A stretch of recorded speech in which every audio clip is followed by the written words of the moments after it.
Good morning, everyone, and welcome. I'm excited to kick off today's session with an introduction to psychology. Today's presentation is part of our series on learning, specifically Unit 6. We'll explore key concepts that help us understand how learning occurs. This session is designed to give you a clear overview of the fundamentals of learning in psychology. So, let's get started and dive into the fascinating world of how we acquire knowledge and skills. Welcome to our discussion on learning, one of the most fundamental processes in both human and animal behavior. Learning refers to the way our experiences lead to relatively permanent changes in how we behave or what we know. It's not just about temporary states, it's about lasting changes that help us adapt. Psychologists often define learning as a relatively permanent change in behavior or behavior potential resulting from experience. A definition from Barron in 2001. This highlights that learning isn't just about knowing something briefly, but about making lasting adjustments. Through learning, organisms can better adapt to their environment, modify their responses, and develop new skills that are essential for survival and growth. But it's important to note that not every change we experience counts as learning. For example, temporary fatigue, the effects of drugs, or natural maturation are not considered learning because they don't produce lasting changes. Learning can happen directly through our own experiences, like practicing a new skill, or indirectly, by observing others. For instance, imagine a child crying after seeing another child get an injection. They've learned through observation that injections can cause pain. This shows how powerful observational learning can be. Now, understanding the nature and importance of learning, we see that it is a lifelong, adaptive process. It allows us to acquire new behaviors, knowledge, and attitudes that are necessary for adjusting to a constantly changing world. This continuous process is key to our personal growth and success. Welcome to the objectives of this unit. In this section, we'll explore what you should be able to understand and do after completing this part of the course. First, we'll look at the concept and nature of learning. Learning can be defined as a relatively permanent change in behavior or understanding that results from experience. It's characterized by being experience-based, purposeful, and adaptive, meaning it helps us adjust to new situations. Next, we'll identify different types of learning. We'll cover motor learning, which involves physical skills, verbal learning, related to language and communication, conceptual learning, which helps us grasp ideas and relationships, and discrimination learning, where we learn to distinguish between different stimuli. These types are all relevant to our daily lives and educational experiences. Then, we'll discuss major theories of learning. We'll look at classical and operant conditioning, which explain how behaviors are shaped, observational learning, where we learn by watching others, and cognitive learning theories, which focus on mental processes. Understanding how these theories work together will give you a comprehensive view of how we learn and think. After that, we'll explore effective learning strategies. Techniques like imagery, rehearsal, and organization can significantly boost your understanding and memory. Additionally, making meaningful associations and reflecting on what you learn help in retaining information for the long term. Finally, we'll examine learning in the digital era. With technology, online platforms, and media playing a big role today, it's important to understand how they influence learning. We'll discuss the advantages of these tools, such as accessibility and variety, as well as potential drawbacks, like distraction. The key is to use these resources in a balanced and mindful way to enhance your learning experience. Let's talk about the concept and nature of learning. Learning is a fundamental psychological process. It's how experience and practice lead to changes in our behavior or knowledge that are relatively permanent. Think of it as the way we adapt and grow through what we go through. It involves modifying our behavior patterns based on what we've experienced before. This helps us adapt to our environment more effectively. Now, it's important to note that learning isn't just about temporary changes. For example, if you're tired or under the influence of drugs, or if you're maturing, these might cause temporary changes, but they don't count as true learning. True learning results in lasting, experience-based transformations. Every individual, whether consciously or unconsciously, is constantly learning. This happens at home, in school, at work, and throughout society. It's a continuous process, and it's goal-directed and dynamic. This ongoing learning shapes our development, influences our decisions, and guides our social interactions. Moving on to the characteristics of learning. First, learning is universal. It's not limited to humans. Animals also learn as a way of adapting to their environment. Second, learning is continuous. It happens throughout our entire lives, with each experience adding something new to our knowledge. Third, learning involves change, whether in behavior, performance, or understanding. It's not static. Fourth, learning is purposeful. It's driven by our needs, goals, or motivation to improve or achieve something. Fifth, it's an active process. It requires thinking, reasoning, and feedback. We're not just passive recipients, we actively engage with the learning process. Finally, learning differs from person to person. The rate at which we learn and the style we prefer can vary greatly, depending on factors like our abilities, motivation, and environment. All these points highlight how complex and personalized the process of learning truly is. Let's explore the different types of learning. First, we have motor learning. This involves acquiring physical skills and movements through repetition and coordination. For example, learning to write, drive, swim, or play a sport all fall under this category. It relies heavily on muscular coordination, sensory feedback, and consistent practice. Improvement is usually gradual, driven by reinforcement and motivation. Importantly, motor learning forms the foundation for most practical, skill-based activities we perform daily. Next, we have verbal learning. This type focuses on language, symbols, and words, basically the building blocks of communication and memory. Think about learning vocabulary, memorizing phrases, or understanding meaningful sequences like poems or speeches. Verbal learning is strengthened through association, repetition, and meaningful organization of information. It's extensively used in education and social interactions. For example, memorizing formulas, learning a new language, or reciting a poem are all instances of verbal learning. Finally, we come to concept learning. This involves the ability to classify objects, events, or ideas based on shared properties or relationships. It helps us develop abstract reasoning and generalization skills. For instance, understanding that both a car and a bus are types of vehicles is a key example. Concepts help us simplify complex information by organizing experiences into meaningful categories. We develop this ability through experience, observation, and reasoning. Recognizing that various objects belong to the same category is a fundamental part of how we make sense of the world.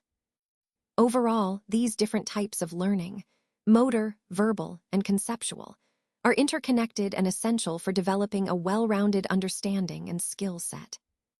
Now, let's talk about discrimination learning, which is a fascinating aspect of how we learn. Essentially, it's our ability to tell the difference between similar stimuli and respond appropriately.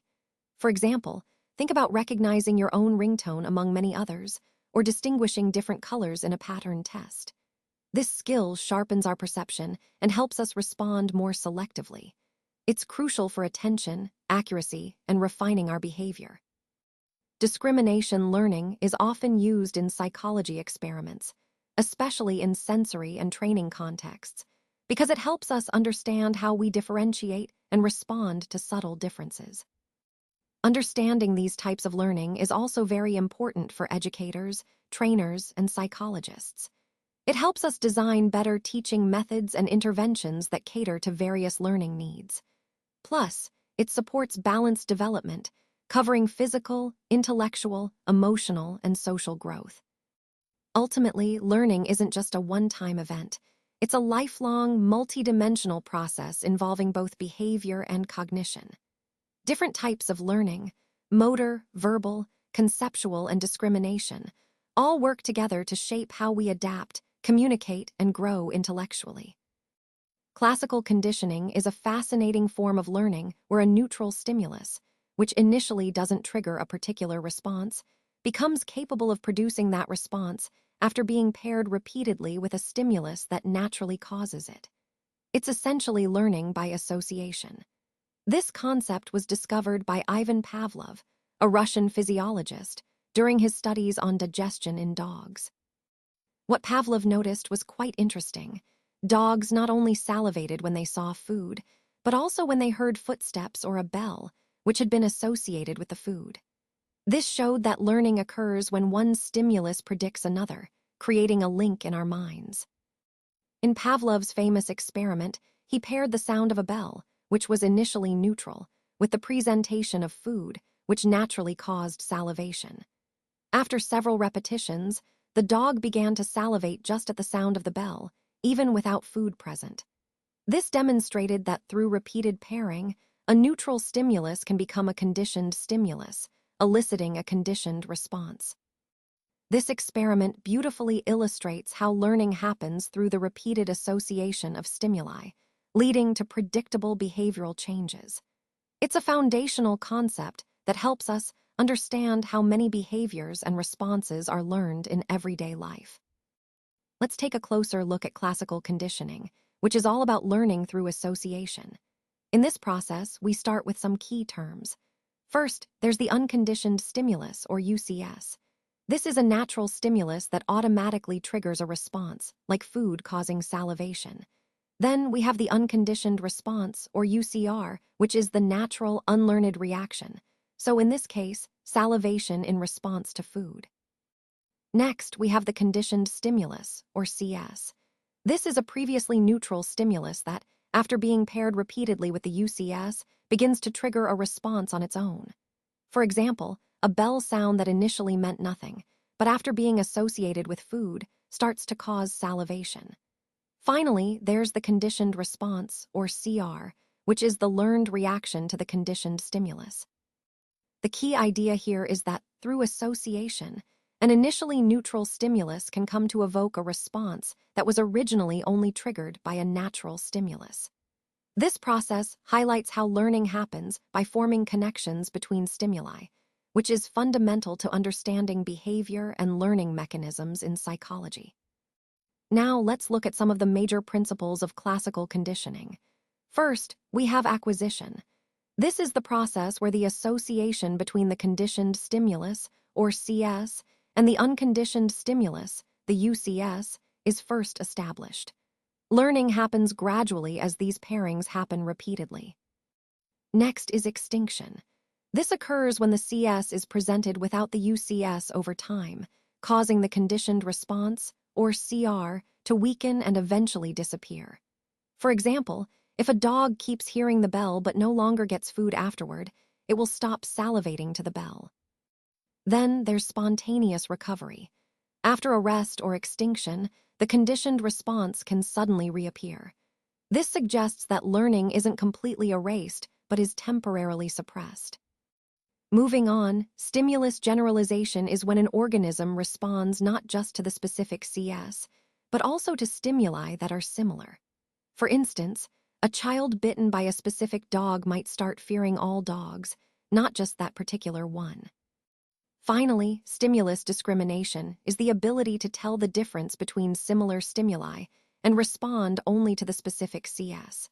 So, a dog might salivate only to a certain bell tone and ignore other sounds. All of these principles help us understand how learning through association works in real life and in shaping behavior. Now, let's look at some practical applications of classical conditioning. First, there's emotional learning, which was famously demonstrated by Watson and Rayner in 1920 with the Little Albert experiment. In this study, a child was conditioned to fear a white rat by pairing it with a loud noise. This showed us that emotional responses like fear and anxiety can actually be learned through association, not just innate reactions. Next, we see how classical conditioning is used in behavior therapy. Techniques such as systematic desensitization and exposure therapy rely on these principles to help treat phobias, anxiety, and even addictions. They work by gradually replacing negative associations with more positive or neutral responses. In education and motivation, teachers often leverage these principles by pairing praise or rewards with classroom activities. This helps create a positive learning environment, making students more motivated and engaged because they've associated the activity with positive reinforcement. And finally, in advertising and marketing, brands use this concept to create positive associations with their products. They might use pleasant music, popular celebrities, or eye-catching visuals to make consumers feel good about the product, increasing the likelihood of a purchase. So, as you can see, classical conditioning isn't just a theory. It has real-world applications that influence our emotions, behaviors, learning, and even our purchasing choices. Let's take a closer look at classical conditioning and why it's so important in understanding learning. Essentially, it shows us that learning isn't just about voluntary actions. It can also influence our automatic emotional and physiological responses. For example, a certain sound or smell might trigger an emotional reaction without us even thinking about it. This concept forms the foundation for behaviorist theories of learning, helping us understand how habits and emotional patterns develop over time. It's a key piece in explaining how we form associations that influence our behavior on a subconscious level. Classical conditioning also has many practical applications. In therapy, for instance, it can be used to help change unwanted emotional responses. In education, it helps us understand how students develop associations that impact their learning. And in consumer behavior, marketing often relies on creating associations between products and positive feelings. To summarize, classical conditioning is about learning through association. A neutral stimulus, which initially has no effect, becomes powerful when paired repeatedly with an unconditioned stimulus, leading to a conditioned response. This process helps us understand how reflexes, emotions, and automatic reactions can be shaped through experience. It really lays the groundwork for more complex theories of learning that follow. Operant conditioning, also known as learning by consequences, is a fascinating concept developed by B.F. Skinner. It explains how we learn based on the outcomes of our actions. Unlike Pavlov's classical conditioning, which deals with involuntary responses, Skinner focused on voluntary behaviors, those actions we control intentionally. He proposed that behaviors which are reinforced tend to be repeated, while those that are punished are likely to diminish. This idea is fundamental in understanding motivation, discipline, and how habits are formed not only in humans, but also in animals. Now, let's talk about what we call operant behavior. This refers to actions that an individual performs to influence their environment and produce certain consequences. A classic example is Skinner's famous Skinner box experiment, where a hungry rat learns to press a lever to get food. What happens over time is that the rat presses the lever more frequently because it's receiving a positive outcome, food. This increase in behavior is what we call reinforcement. Reinforcement is the process through which behavior is strengthened by its consequences, making it more likely to occur again. And that brings us to Skinner's core idea. Behavior is shaped by rewards and punishments. When a behavior is rewarded, it's more likely to happen again. When it's punished, it tends to decrease. This shows how powerful consequences are in guiding our actions, which is a key part of understanding motivation and habit formation. Now, let's talk about operant conditioning, which is all about learning through consequences. Specifically, we'll look at the types of reinforcement and punishment. First, positive reinforcement occurs when a behavior is followed by something pleasant, making it more likely to happen again. For example, if a student studies hard and gets praise or a good grade, that encourages them to keep studying. Positive reinforcers can be rewards, appreciation, privileges, or feelings of satisfaction. Next, we have negative reinforcement, which is about removing something unpleasant once the desired behavior occurs. Imagine fastening your seatbelt. That stops the car's beeping sound. So in this case, the behavior, wearing the seatbelt, reduces discomfort, reinforcing that action. Now, moving on to punishment, which aims to reduce or eliminate unwanted behaviors. Positive punishment involves adding an unpleasant outcome, like scolding a child for breaking rules. Negative punishment, on the other hand, takes away something pleasant, such as no TV privileges for misbehavior. While punishment can temporarily suppress undesirable behavior, it's important to note that it doesn't teach the individual what to do instead as effectively as reinforcement does. Reinforcement tends to promote more lasting and positive learning. Operant conditioning is all about learning through consequences, and today we're focusing on some key concepts that help us understand how this process works. First up is shaping.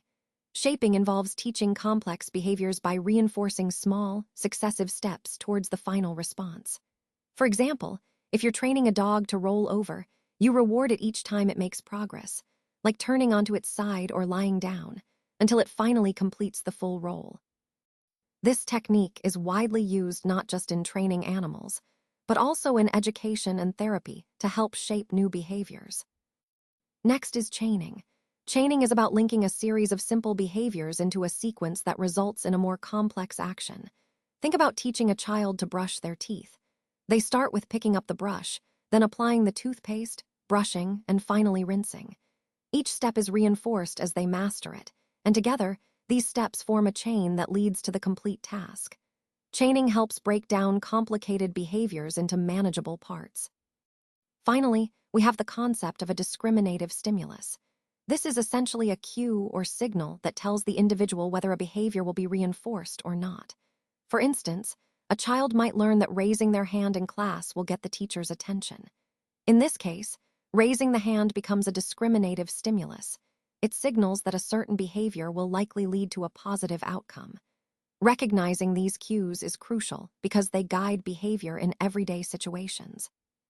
By understanding these concepts, shaping, chaining, and discriminative stimuli, we get a clearer picture of how operant conditioning shapes behavior through specific, targeted consequences. This is fundamental to how we learn new skills and adapt our actions based on the environment. Now, let's take a closer look at the different schedules of reinforcement in operant conditioning. First up is the fixed ratio schedule. Here, reinforcement is given after a specific number of responses. For example, you might get paid after making every 10 items. It's a clear, predictable pattern that encourages consistent effort. Next, we have the variable ratio schedule, where reinforcement occurs after an unpredictable number of responses. Think of slot machines or gambling. Sometimes you win after a few pulls, sometimes after many. The randomness keeps you engaged. Moving on to fixed interval schedules, reinforcement is provided after a set amount of time has passed, like receiving a salary every month, time-based but predictable. Then, there's the variable interval schedule, where reinforcement comes after varying time intervals. Checking your emails and receiving replies is a good example. Sometimes you get a reply quickly, other times it takes longer. Now, when we talk about these schedules, a key point is how they influence learning and behavior. Continuous reinforcement, where every correct response is rewarded, promotes rapid learning. However, it also leads to quick extinction if the reinforcement stops. On the other hand, partial or intermittent reinforcement, where rewards are given only sometimes, tends to produce slower learning but makes behaviors more resistant to extinction. This means the behavior is more likely to persist over time, even without immediate reinforcement. So, understanding these different reinforcement schedules helps us see how different behaviors are learned and maintained, which ties back to the overall theme of learning by consequences. Operant conditioning, also known as learning by consequences, plays a crucial role in understanding how behavior is shaped. Here, we see its applications across different areas. In education, reinforcement is key. When students are praised, given good marks, or granted privileges, these positive outcomes motivate them to keep engaging and learning. Techniques like programmed learning and token economies are built on these principles, making learning more effective and engaging. In behavior modification and therapy, operant conditioning is used to increase desirable behaviors such as social skills, while reducing maladaptive behaviors like aggression. This approach helps tailor interventions that promote healthier behavior patterns.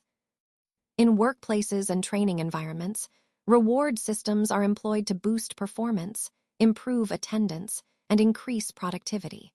When employees see their efforts rewarded, they're more likely to stay motivated and perform at their best. Now, why is operant conditioning important? It clearly shows us that behavior isn't just about associations. It's heavily influenced by the consequences that follow. Reinforcement schedules, in particular, help strengthen habits and make behaviors more persistent over time. This concept forms the foundation of modern behavior modification, education, and motivational psychology. It's powerful because it gives us a way to influence behavior systematically. To sum up, operant conditioning explains how behaviors are learned, maintained, and changed through reinforcement and punishment. By controlling the consequences, we can encourage the behaviors we want and discourage those we don't. It's truly one of the most effective tools in applied psychology and education. Now, let's explore observational learning, which is also called social learning or modeling. This type of learning happens when we learn by watching others and seeing what happens to them as a result of their actions. It's a powerful way to acquire new behaviors without actually experiencing reinforcement or punishment ourselves. Albert Bandura proposed this idea in 1977, highlighting that learning can occur just by observing, remembering, and then imitating others. This approach really bridges the gap between traditional behaviorist theories, like conditioning, and cognitive theories that focus on mental processes. It shows us that learning is an interactive process involving our attention, memory, and motivation. A famous experiment by Bandura, the Bobo doll experiment from 1961 to 1963, helps illustrate this concept. In this study, children watched adults behave either aggressively or calmly toward an inflatable Bobo doll. The results were quite revealing.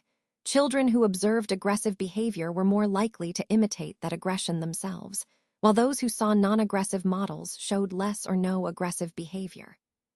What this tells us is that learning can happen vicariously, that is, indirectly, by simply observing the actions of others and the consequences they face. This experiment clearly demonstrates the power of modeling and how influential watching others can be in shaping our own behavior. Now, let's explore the 4 key processes involved in observational learning. First is attention. Learning truly begins when we pay attention to the model's behavior. Factors that influence our attention include how attractive or respected the model is, or how similar they are to us. Additionally, the clarity and relevance of what's being demonstrated play a big role. For example, students tend to focus more on teachers they respect or peers they admire. Next is retention. Once we've observed something, we need to remember it in order to reproduce it later. This depends on how well we mentally rehearse or visualize what we saw, and how we encode it verbally or through imagery. For instance, a child might mentally recall how their parent ties shoelaces. Moving on to reproduction, this is about turning those mental images into actual behavior. It requires physical ability and practice to perform what we've observed accurately. Think of watching a dance routine and then practicing it until you can perform it well. Finally, motivation. Even if we pay attention, remember, and can reproduce the behavior, we need to be motivated to actually perform it. Motivation is often influenced by the expectation of rewards or punishments, which we call vicarious reinforcement or punishment. For example, if a student sees a classmate praised for answering questions, they're more likely to want to do the same. By understanding these 4 processes, attention, retention, reproduction, and motivation, we can see how observational learning really works as a powerful way we learn from others. Now, let's dive into some key concepts in observational learning. First up is modeling. This is all about imitating the behavior of someone else, which can be a real person, a symbolic figure like a TV character or influencer, or even just instructions given verbally. Essentially, when we see someone demonstrate a behavior, we might choose to mimic it ourselves. Next, we have vicarious reinforcement. This is a fascinating idea, learning by watching others get rewarded or punished for their actions. When we see someone being rewarded, it tends to encourage us to imitate that behavior. Conversely, if we see someone being punished, we're less likely to copy it. Lastly, there's self-efficacy, which refers to our own belief in our ability to perform a specific task successfully. When we have high self-efficacy, we're more confident and more likely to imitate behaviors and master new skills we observe. All these concepts are interconnected and help explain how we learn by watching others, fitting into the broader theme of how observational learning shapes our behavior. Now, let's explore some of the key applications of observational learning in our daily lives. First, in education and teaching, teachers serve as models for attitudes, discipline, and problem-solving skills. When students observe their teachers demonstrating these qualities, they often imitate and internalize them. Additionally, students learn important social skills, study habits, and ethics simply by watching those around them. Moving on to media influence, television, films, and online platforms act as powerful models that can shape our behaviors in both positive and negative ways.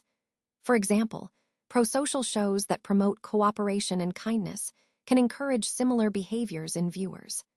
On the other hand, violent media might reinforce aggressive tendencies, which highlights the importance of media literacy and mindful consumption.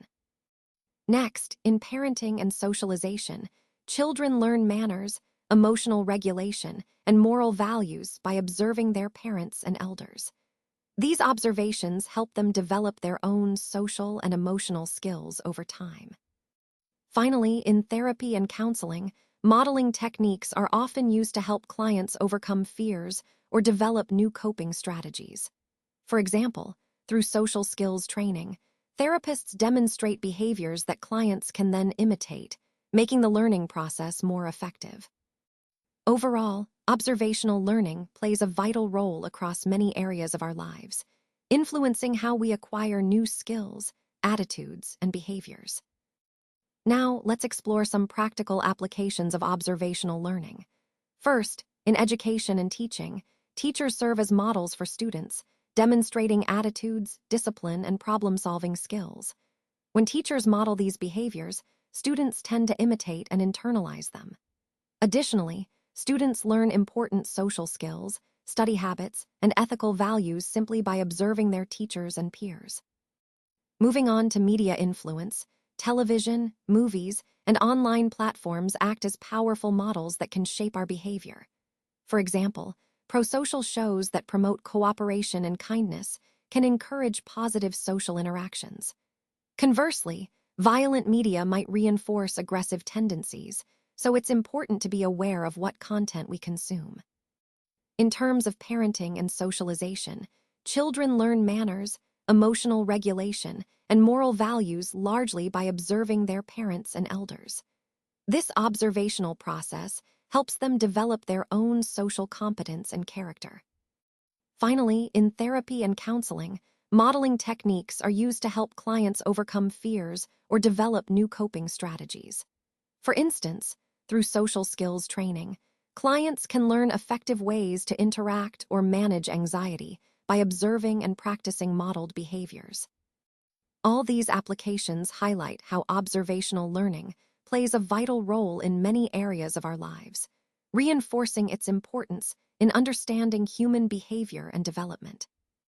Now, let's talk about observational learning, which is essentially learning by watching others. This concept is a key part of our understanding of how we develop new skills and behaviors. It emphasizes the importance of social and cognitive factors in the learning process, meaning that our ability to learn isn't just about personal effort, but also about the influence of those around us.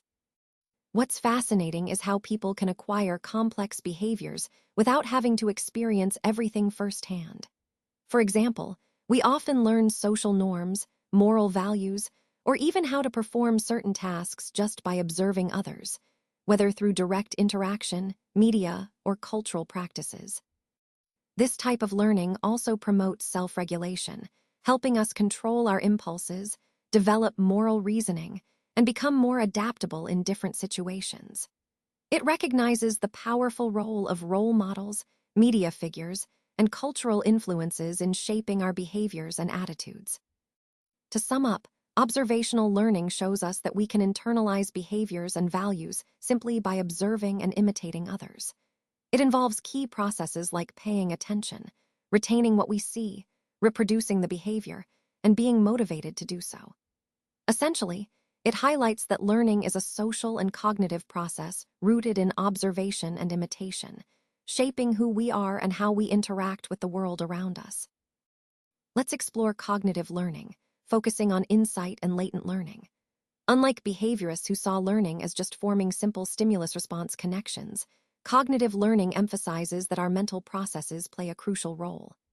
This means that thinking, reasoning, perception, and problem-solving are all involved in how we learn.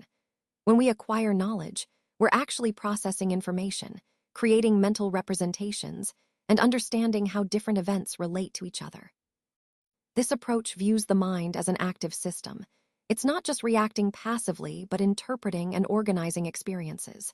It bridges the gap between behavioral and humanistic perspectives by highlighting understanding, insight, and internal cognitive change as key to learning. So, in essence, cognitive learning shows us that learning is more than just external responses.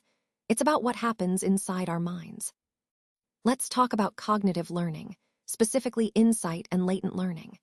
When we look at major theories in cognitive learning, theorists like Edward C. Tolman and Wolfgang Köhler have really contributed valuable perspectives. They emphasize that learning isn't just about trial and error or simple responses.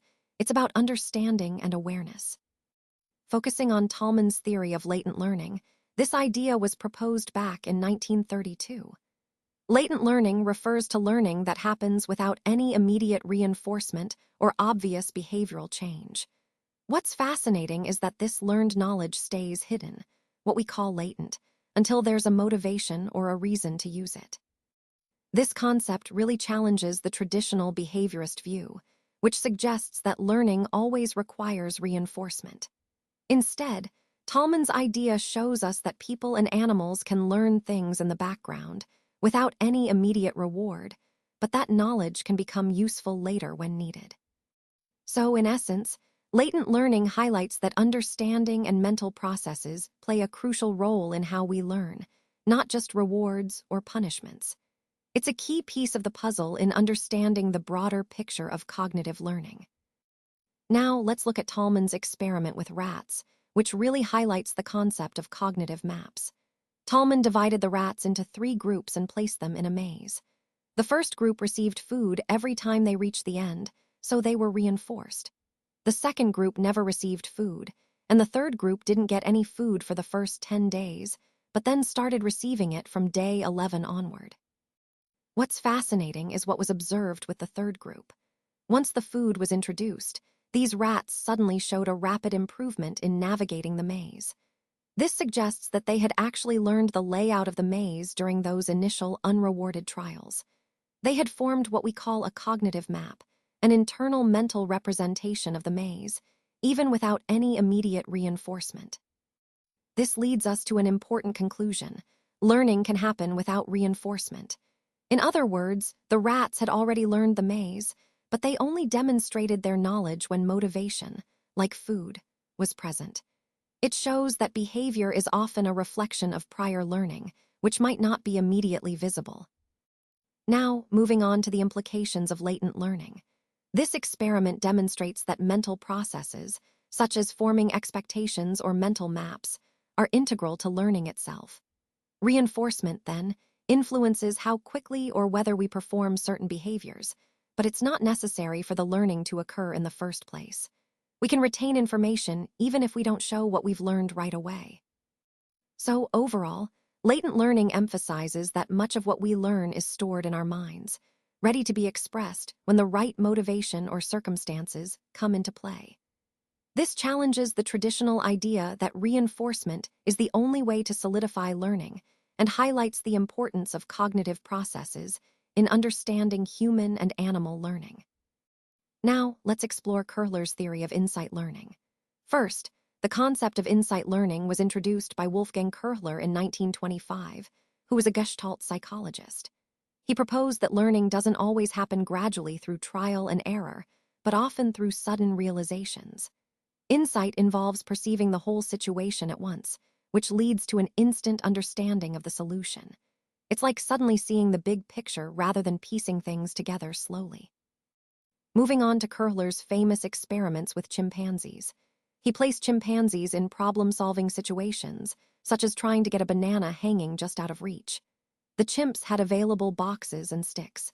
Initially, they tried random actions, nothing too remarkable there. But then, suddenly, they would figure out to arrange the boxes or use sticks to reach the banana. That aha moment, that sudden clarity illustrates insight. It shows how they suddenly understood how different elements in the situation fit together to solve the problem. Now let's look at some key features of insight learning. First, it's characterized by suddenness. The solution appears abruptly, not gradually. Second, understanding relationships is crucial. The learner perceives how the parts connect to solve the problem. Third, insight is transferable. Once you learn through insight, you can apply that understanding to similar problems in the future. And finally, insight is goal-oriented, driven by a purpose and motivation to find the solution. All of these points highlight how insight learning is a powerful, quick, and flexible way of understanding and problem-solving, fitting well into our overall theme of cognitive learning processes. Now, let's explore cognitive learning, focusing on insight and latent learning. As we see here, this approach emphasizes understanding over rote memorization, which is crucial in effective learning. When we encourage learners to analyze ideas, reflect on them, and make connections, they develop a deeper comprehension that goes beyond surface-level memorization. This approach also highlights the importance of motivation, exploration, and problem-solving, which are essential skills in both educational and real-world settings. Insight learning, in particular, promotes creative and independent thinking, qualities that are vital in today's modern education and professional environments. Moving on to the summary, cognitive learning shows us that learning isn't just about external reinforcement. It's about how individuals think, reason, and understand. The theories of Tolman's latent learning and Köhler's insight learning demonstrate that internal mental processes, like forming mental maps, perceiving relationships, and solving problems, are at the core of learning. So, in essence, learning is both a behavioral change and a cognitive transformation. It's guided by awareness, purpose, and insight, making it a comprehensive process that shapes not just what we do, but how we think. Now, let's talk about some key strategies in learning, specifically imagery, rehearsal, and organization. These are deliberate mental techniques that can really boost how we understand, remember, and recall information. Effective learning isn't just about exposure or practice. It also depends on how we process information and how well it's stored in our memory. Psychologists have identified these three major strategies: imagery, rehearsal, and organization, as powerful tools to make learning more meaningful and lasting. What's important to remember is that these strategies involve active mental engagement, meaning you're not just passively absorbing information, but actively working with it. This active engagement helps make learning deeper, more connected, and ultimately longer-lasting. So, by using cognitive strategies like these, along with memory techniques, we can significantly enhance our ability to learn effectively. Let's talk about imagery in learning. Imagery involves creating mental pictures or representations of information to make it easier to understand and remember.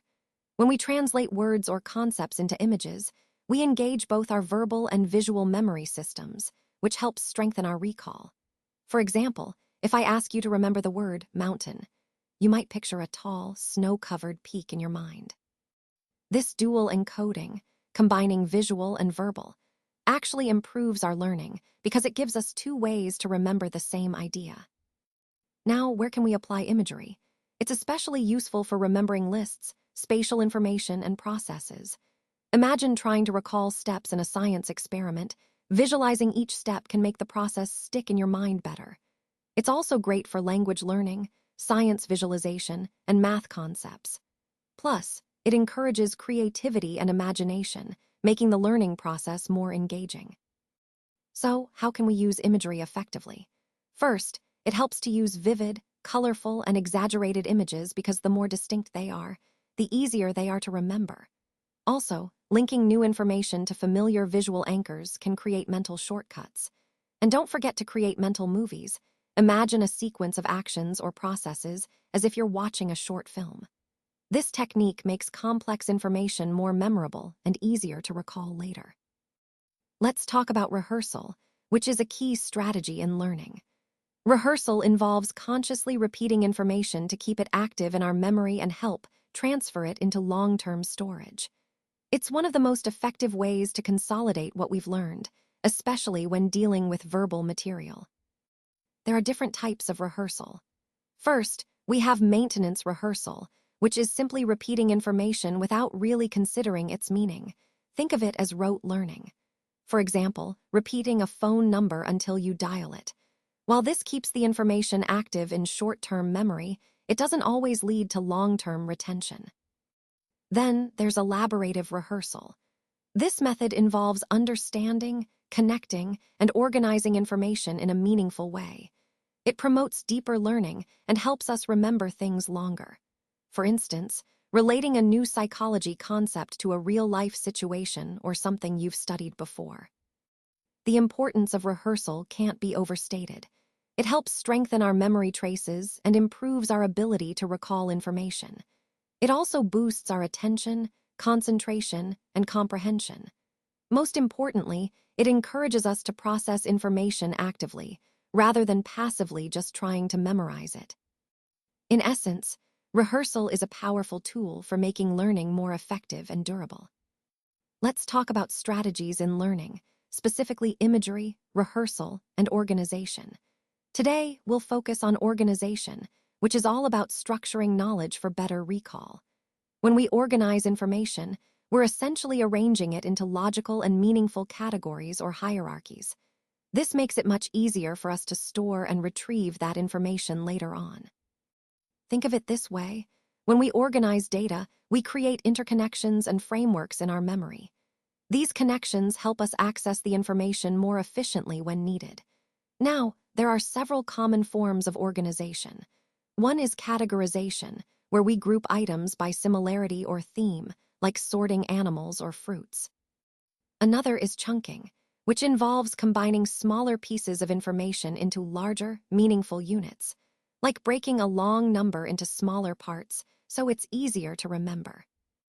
Then there's hierarchical structuring, where we arrange ideas from general to specific, which you often see in outlines or mind maps. And finally, acronyms and mnemonics. These are clever patterns or initials that help us remember complex lists, like VIBGYOR for the colors of the rainbow. Now, why is organization beneficial? For starters, it reduces memory overload by making complex information more manageable. It also promotes meaningful understanding instead of rote memorization, because we're actively making sense of the material. Additionally, organized knowledge encourages logical and analytical thinking, which can deepen our comprehension. For example, if you're studying historical events, organizing them chronologically or conceptually can really enhance your long-term recall. So, in essence, good organization is a powerful tool that makes learning more effective and meaningful. Welcome to the section on learning in the digital world. As we explore this, it's important to understand that the digital revolution has really changed how we learn, communicate, and share knowledge. Learning is no longer something that only happens in traditional classrooms. Now, it can happen anytime and anywhere, whether you're using a computer, a smartphone, or an online platform. Digital learning combines technology with education, giving learners more control over when, where, and how they learn. This shift allows for greater flexibility and personalization. Digital learning emphasizes interactivity. Think quizzes, simulations, and discussions that make the learning experience engaging and dynamic. It also incorporates multimedia elements like videos, audio, and graphics, which help deepen understanding and keep learners interested. One of the most significant features is that it moves away from teacher-centered instruction to a more learner-centered environment. This means you, the learner, have more autonomy and can tailor your learning experience to suit your individual needs. Now, looking at the features of digital learning, flexibility is key. You can study at your own pace and access materials whenever you want. Interactivity encourages participation, making learning more active and engaging.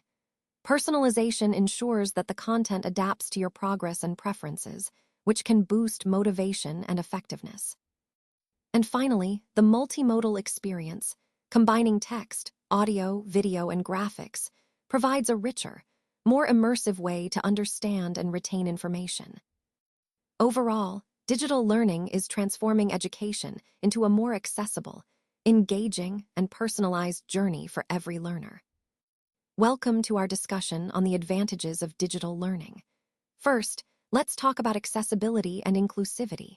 Digital platforms open doors for learners no matter where they are in the world, whether they have a disability or come from diverse backgrounds. This means more people can access education and continue developing their skills throughout their lives. It's about making learning available to everyone, everywhere. Next, we have self-paced and personalized learning. With digital tools, learners can set their own pace and choose the sequence that best fits their understanding. This encourages a sense of autonomy, allowing individuals to take responsibility for their progress and tailor their learning journey to their needs. Moving on to engagement and motivation. Digital learning often incorporates visuals, animations, and interactive tasks that keep learners attentive and interested. When learning becomes active and explorative, it's not just about absorbing information, it's about setting goals and staying motivated to achieve them. Finally, digital platforms provide efficient feedback and assessment. Instant feedback, quizzes, and detailed performance analytics help learners see where they stand and what areas need improvement. This continuous feedback loop supports ongoing growth and allows instructors to make data-driven decisions to enhance the learning experience. In summary, these advantages, accessibility, personalization, engagement, and efficient assessment, not only make digital learning effective, but also align perfectly with our goal of creating a flexible, inclusive, and motivating learning environment. Let's talk about some of the challenges we face with digital learning today. One major issue is information overload. When we're constantly exposed to large volumes of information, it can lead to mental fatigue and shallow learning, making it harder to retain important concepts. Distraction is another big challenge. Notifications and multitasking often interrupt our focus, which hampers our ability to understand and process information effectively. We also see a lack of social and emotional interaction.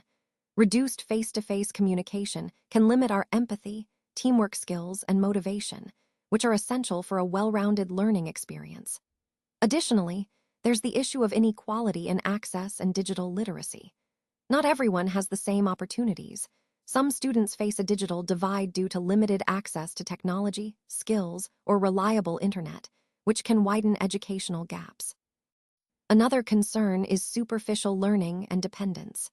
Sometimes, learners rely too much on quick answers or shortcuts instead of developing critical thinking and analytical skills, which are vital for true understanding. Now, to navigate these challenges, we can adopt some psychological strategies. Self-regulation is key.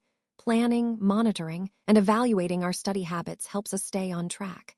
Using tools that block distractions and promote mindful engagement can improve our focused attention.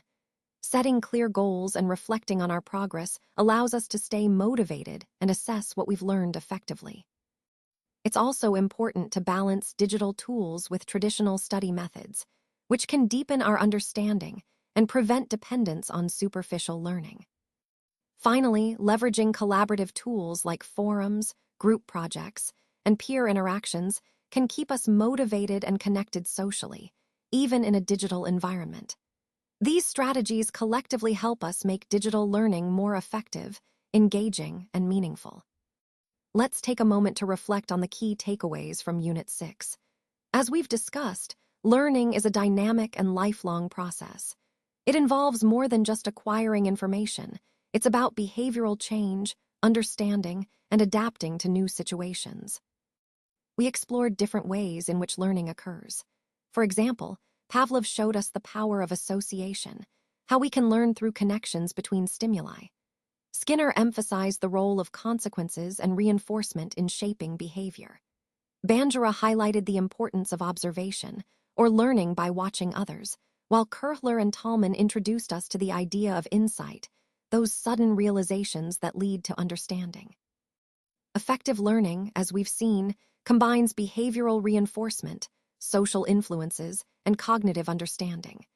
It's not just about repetition, but about making sense of what we learn and applying it thoughtfully.